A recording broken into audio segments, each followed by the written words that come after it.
অধিকারী বা তথাগত রায়ের এই কড়া হিন্দুত্বের লাইন বুমেরাং হয়ে যাবে না তো? এর উত্তর দেবে কিন্তু সময়। যাই হোক, আমার পরের বক্তা অনির্বাণ বন্দ্যোপাধ্যায়।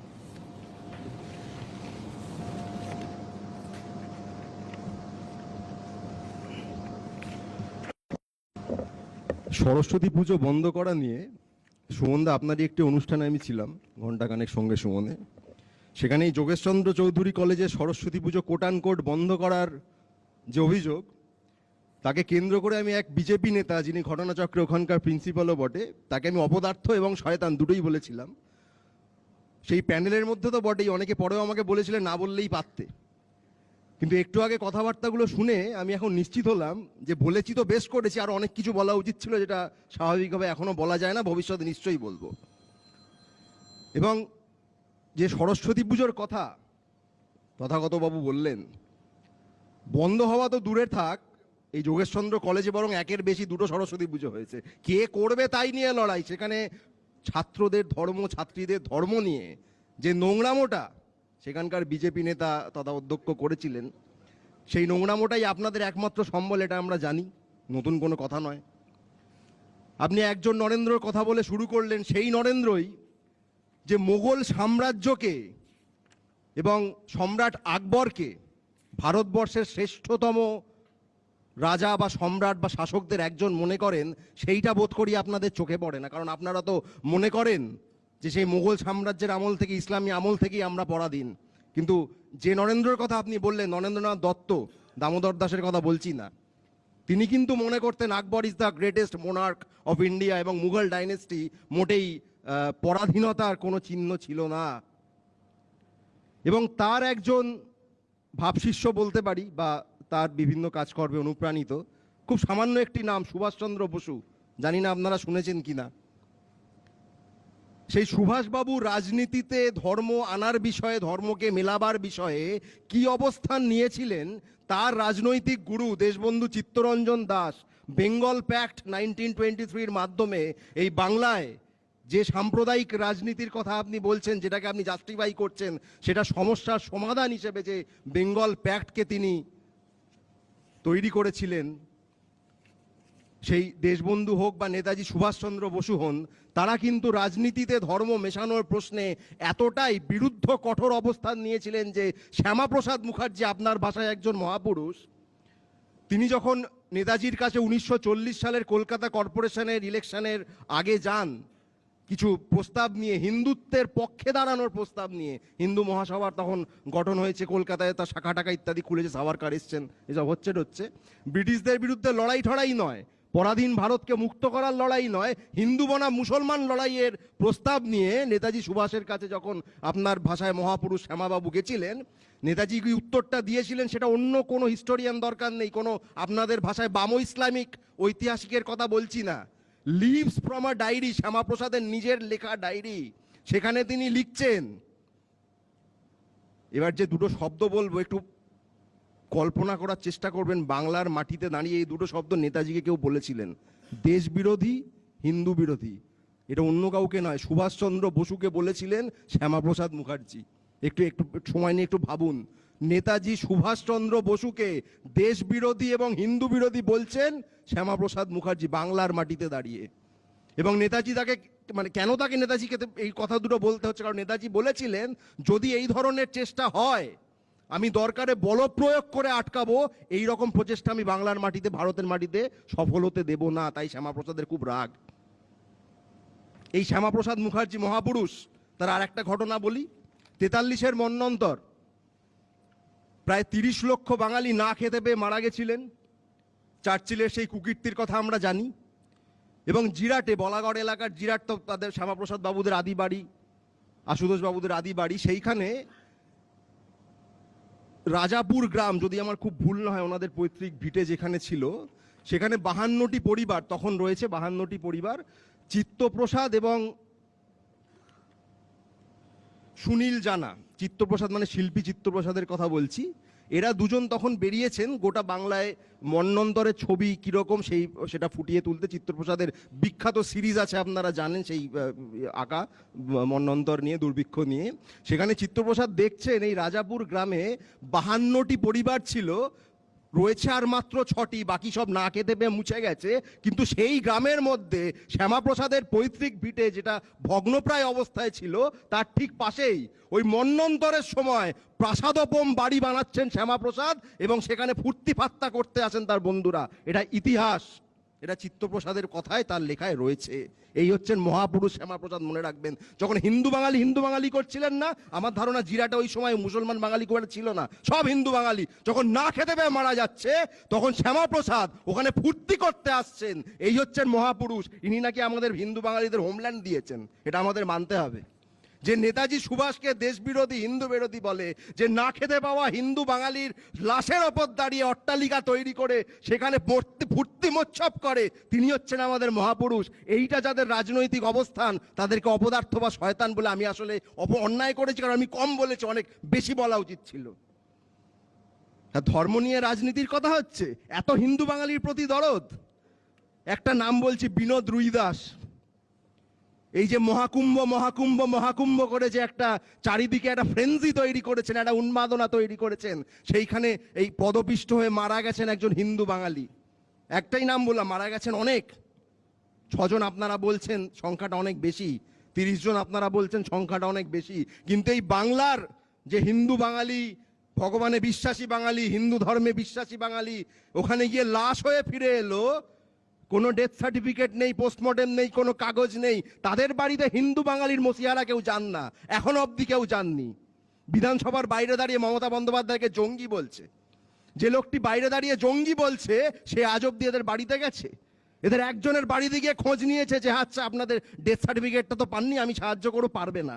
কারণ বহিরাগত প্রভুদের কাছে শিরদাঁড়াটা বেচে দিয়েছে এরা। আদিত্যনাথের বলতে পারবে, আদিত্যনাথ আঙুল তুলে বলতে পারবে যে ভাই আপনি কেন ওখানে পোস্টমর্টেমটা করেননি, ডেথ সার্টিফিকেটটা দেন, বলতে পারবে, সাহসী নেই।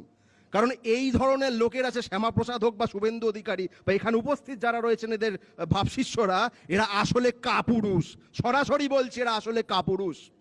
যখন আমাদের পূর্বপুরুষরা, সেটা নেতাজি সুভাষ হোক বা দেশবন্ধু হোক বা ক্ষুদিরাম হোক বা প্রফুল্ল চাকি হন, তারা যখন ব্রিটিশদের অত্যাচারের বিরুদ্ধে লড়ছিলেন, এদের একমাত্র মাথা ব্যথা ছিল যে ব্রিটিশদের সেনাতে মুসলমানরা যেন বেশি না যায়, হিন্দুদের বেশি বেশি ঢোকাও। ব্রিটিশদের সেনাতে, ব্রিটিশদের সাথে লড়াই নয়। কুইট ইন্ডিয়া মুভমেন্টের সময় সরাসরি বিরোধিতা করছেন। এরা নাকি স্বাধীনতার সময় আমাদের হিন্দু হোমল্যান্ড দিয়েছেন, ঘন্টা দিয়েছে। যে ফজলুল হককে একসময় শ্যামাপ্রসাদ মুখার্জি মুসলিমদের তোষণকারী, মৌলবাদী, জঙ্গি, নানা কিছু সেই সময় বলেছিলেন, তারই মন্ত্রিসভায় গিয়ে ঢুকেছিলেন। যে নেহেরুকে দাঁড়িয়ে, এখানে জওহরলাল নেহেরুকে দাঁড়িয়ে তথাগত বাবু এত গালি দিলেন, তার মন্ত্রিসভায় স্বাধীনতার পর ছিলেন। মানে সুবিধাটা 16 আনা নেব, লড়াইয়ের বেলায় ভাই আমি নেই। সে ব্রিটিশ হোক, মন্বন্তর হোক, যা খুশি হোক, লড়াইয়ের বেলায় আমি নেই। এরা আসলে কাওয়ার্ডস, বাঞ্চ অফ কাওয়ার্ডস। এরা আপনাকে ধর্ম দেখাবে, কিন্তু কুম্ভে পদপিষ্ট হওয়া লোকজনের সংখ্যা বলবে না। সেখানে ডেথ সার্টিফিকেট ইস্যু করবে না, পোস্টমর্টেম করবে না, এক টুকরো কাগজ দেবে না। কেন? কারণ তাহলে ওই 56 ইঞ্চি ছাতি কিংবা আদিত্যনাথ নিজের যারা ইমেজ তৈরি করার চেষ্টা করেছেন, সেগুলোতে তো ফুটো হয়ে যাবে, বেলুন থেকে হাওয়াটা বেরিয়ে যাবে। 144 বছরের কুম্ভ এই বলে প্রচার চলছে, 62 কোটি নাকি লোক জনসমাগম হয়েছে। কিভাবে গুনলেন কেউ জানে না।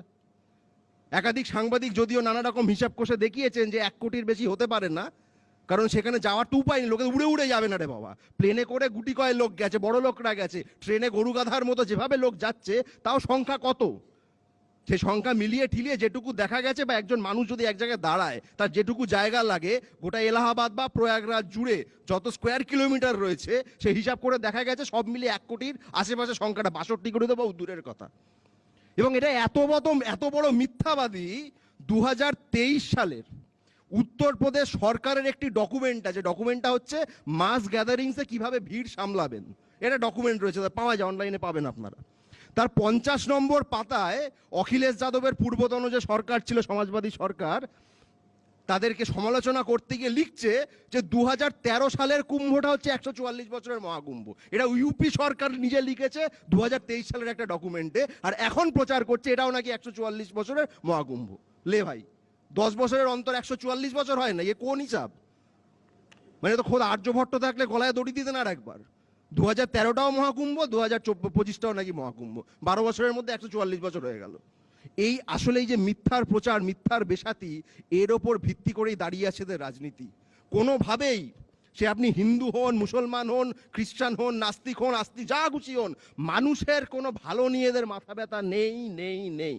সে শ্যামাপ্রসাদ হোক, সে সেই সময়কার হিন্দু মহাসভার নেতারা হোক, আরএসএস হোক, বিজেপি হোক, তথাগত রায় হোক, পঙ্কজ রায় হোক, শুভেন্দু অধিকারী হোক, যেই হোক, এদের সাধারণ মানুষের ভালো মন্দ নিয়ে কোনো মাথা ব্যথা নেই। এত স্পষ্ট বললাম, সরাসরি বললাম। যদি থাকতো তাহলে এই কুম্ভের নামে যে মিথ্যাচারটা এরা করে চলেছেন লাগাতার, অন্তত ন্যূনতম কুম্ভের নামে যে মিথ্যাচারটা এরা করে চলেছেন লাগাতার, অন্তত ন্যূনতম লজ্জাবোধ করতেন। যে জলে তারা স্নান করতে পাঠাচ্ছেন লোককে, নিজেরাও স্নান করেছেন, এটা ঘটনা, বলছেন ওটা নাকি খাওয়াও যায়, ওই ভয়ঙ্কর দূষিত নোংরা জল ওটার নাকি খাওয়াও যায়। খেয়ে দেখা ভাই, খেয়ে দেখাও না। তোমরা মুখ্যমন্ত্রী আদিত্যনাথ এই মাত্র গতকাল বা পরশু দিন বিধানসভায়, উত্তরপ্রদেশের বিধানসভায় দাঁড়িয়ে যারা কুম্ভ মেলার অব্যবস্থা নিয়ে সমালোচনা করেছেন তাদেরকে কি বলেছেন জানেন? শুয়োর। এটা বলেছেন বিধানসভায় দাঁড়িয়ে একজন মুখ্যমন্ত্রী, বিরোধীদের সমালোচকদের বলছেন শুয়োর। এটা হচ্ছে এদের ভাষা। আর এদেরকে অপদার্থ শয়তান বলে আমি কোনো অন্যায় করেছি? আমার তো বোধহয় কিছুর একটা বাচ্চা বলা উচিত ছিল। একজন সংবিধানে শপথ নেওয়া মন্ত্রী, মুখ্যমন্ত্রী, বিরোধীদের বলছেন শুয়োর। কেন না? তার এই যে প্রাণহানি ঘটেছে তার অব্যবস্থার জন্য, সংখ্যা লুকোনোর জন্য যে অবস্থা হয়েছে, সেখানকার পুলিশ যে মানুষদের পরিজনরা হারিয়ে গেছে, খুঁজে পায়নি, বেঁচে আছে কিনা জানে না, খোঁজ করতে গেছিল হাসপাতালে, মর্গে, থানায়, তাদের কার্যত শুয়োরের মতো লাঠিপেটা করেছে। ছবি রয়েছে, জার্নালিস্টদের সাংবাদিকদের ছাড়েনি, শুয়োরের মতো লাঠিপেটা করেছে। আমি শুয়োর শব্দটা ব্যবহার করছি এটা বোঝানোর জন্য যে ব্যক্তি, যে মুখ্যমন্ত্রী অন্যদের শুয়োর বলে, আসলে তার প্রশাসন, সাধারণ মানুষ, তারা কিন্তু হিন্দু, মনে রাখবেন, তাদের সাথে এই শুয়োরের মতো আচরণ করেছে। এই হচ্ছে ফাসিস্ট, এই হচ্ছে হিন্দুত্ববাদী, এরাই হচ্ছে আরএসএস, হিন্দু মহাসভা, বিজেপি। এদের আসল মুখটা চিনে নিন, বা যা দেখবেন সামনে বেশিরভাগটাই মুখোশ। তবুও তথাগতরাই অনেক সৎ, অনেক নির্ভীক, এই দিক থেকে ওনার কোনো মুখোশ নেই, সরাসরি বলে দেন যা বলার। এই ধরনের রাজনীতির স্পষ্ট বিরোধী আমরা। ভোটে বিভিন্ন ইস্যু নিয়ে ভোট হবে, অনেক লড়াই হবে, সব কিছু হবে, কিন্তু হিন্দু মুসলমানের বিভাজন শুধুমাত্র মুসলমানদের ক্ষতি করে এমনটা নয়। 1930-এর দশকের জার্মানি মনে করুন, ওই ইহুদিদের দিকে আঙুল তুলে, ইহুদিদেরকে আদারাইজ করে, তাদেরকে শিখণ্ডি খাড়া করে জার্মানদের কোনো ভালো হিটলার বাহিনী করেনি। যখন একদিকে ইহুদি নিধন হচ্ছে, অন্যদিকে হিটলারের ঘনিষ্ঠ যত সব তার যে নেতা ফেতারা ছিল, সে হাইমলার হোক, গোয়েবেলস হোক, রিবেন্ট্রপ হোক, যে হোক, তাদের কিন্তু সম্পদ বৃদ্ধি পেয়েছে, ক্রমাগত সম্পদ বৃদ্ধি পেয়েছে, আর সাধারণ জার্মানির অবস্থা খারাপ থেকে আরো খারাপ হয়েছে। এবং একই সঙ্গে তাদের ঘনিষ্ঠ যে শিল্পপতিরা, আমি কোম্পানিগুলোর নাম বলবো না কারণ সেগুলো এখনো অপারেট করে, এবং তার মধ্যে মানে জার্মানির বিদেশি, মানে আমেরিকার কোম্পানিও ছিল, মনে রাখবেন, সেগুলো এখনো অপারেট করে। তারা এই ইহুদি নিধনকে ফান্ডিং করে গেছে, এবং জার্মানির বা হিটলারের যে যুদ্ধ, তাকে ফান্ডিং করে গেছে নিজেদের কামাই বাড়ানোর জন্য। এখানে একই জিনিস হয়। নরেন্দ্রর কথা বললেন, নরেন্দ্র দামোদর দাসের কথা বলছি। এই কদিন আগে ট্রাম্পের সাথে মিটিং করতে গেছিলেন না? যখন ভারতীয়দের ওই শুয়োরের মতো হাতে পায়ে চেন বেঁধে, শেকল বেঁধে ওই কার্গো বিমানে ফেরত পাঠাচ্ছে, উনি ওখানে গিয়ে দুজন ইন্টারপ্রেটার পেছনে নিয়ে চুপ করে বসে আছে। ট্রাম্প কি বলে শুনবে? ট্রাম্প কি বলছে? যা চাপিয়ে দিল শর্ত সব শুনলো, একটাই শর্ত শুধু মানার জন্য, যাতে আদানিকে ছেড়ে দেয়। যাতে আদানিকে ছেড়ে দেয়। সে ভাই তুমি ভারতীয়, হিন্দু হোক, শিখ হোক, যা খুশি হোক, তাদের তুমি শিকল বেঁধে, গলায় দড়ি দিয়ে ঝুলিয়ে, যেভাবে খুশি ফেরত পাঠাও, আমার কিছু বলার নেই। তুমি দয়া করে আদানিকে ছেড়ে দাও। কেন না? আদানির বিরুদ্ধে অভিযোগ, দুর্নীতির অভিযোগ, একজন প্রধানমন্ত্রী বলছে ওটা আমার ব্যক্তিগত বিষয়। এতটাই নির্লজ্জ, এতটাই কাপুরুষেরা। আদানিকে বাঁচাতে আপনার আমার মান সম্মান ধুলোয় মিশিয়ে দিল, কিচ্ছু যায় আসে না। ওই আদানির টাকাটা তো বাড়া দরকার, ওটা তো দরকার আছে। এবং এই ইতিহাস, ওই শ্যামাপ্রসাদ হোক, আর সাভারকার হোক, গোলওয়ালকার হোক, বা আজকে নরেন্দ্র দামোদর দাস হোক, ইতিহাস পাল্টায়নি। এক ইতিহাস রয়েছে বাংলা, তখনও নেতাজির লিডারশিপে, নেতাজির নেতৃত্বে তখনও রুখেছিল, আজকেও রুখবে, আগামীতেও রুখবে। আপনাদের প্রবেশ, আপনাদের রাজনীতির প্রবেশ এই বাংলায় আমরা হতে দেব না। ধন্যবাদ। ধন্যবাদ অনির্বাণ।